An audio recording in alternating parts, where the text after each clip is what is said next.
নারায়ণগঞ্জের রূপগঞ্জে national institute of engineering and টেকনোলজির শিক্ষার্থীদের অংশগ্রহণে এক কারিগরি প্রযুক্তির উদ্ভাবনী প্রদর্শনী অনুষ্ঠিত হয়েছে।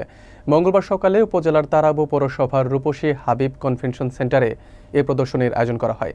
বিস্তারিত থাকছে মাকসুদুল হোসেন তুষারের প্রতিবেদনে। অনুষ্ঠানে প্রধান অতিথি হিসেবে উপস্থিত ছিলেন রূপগঞ্জ উপজেলা নির্বাহী কর্মকর্তা মোহাম্মদ সাইফুল ইসলাম।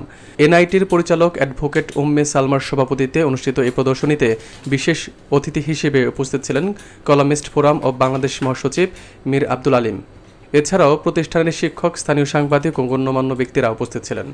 প্রদর্শনীতে শিক্ষার্থীরা তাদের হাতে তৈরি বিভিন্ন কারিগরি প্রকৌশল শাখার উদ্ভাবনী পণ্য ও প্রকল্প উপস্থাপন করেন। তারা এসব প্রযুক্তির ব্যবহারিক সুবিধা ও ভবিষ্যৎ সম্ভাবনার বিষয়ে অতিথিদের বিস্তারিত তুলে ধরেন। আয়োজকরা জানান, শিক্ষার্থীদের মেধা ও উদ্ভাবনী শক্তিকে কাজে লাগিয়ে দেশীয় প্রযুক্তির উন্নয়ন এবং কর্মসংস্থানের নতুন দিগন্ত উন্মোচনে এর প্রদর্শনীর মূল উদ্দেশ্য।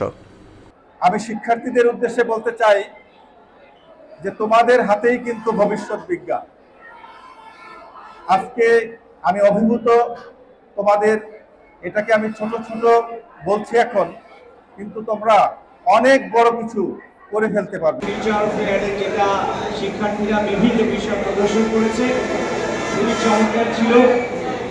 আমি আসলে আজকে আমার সময় স্বল্পতার কারণে আমি আরো সময় নিয়ে দেখতে চেয়েছিলাম, বাট সেটা পারিনি।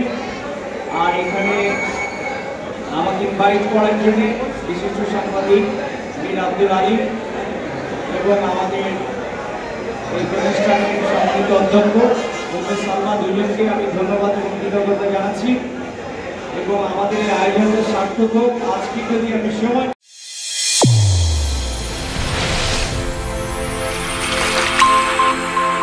চ্যানেল A1 হৃদয়ের স্পন্দন।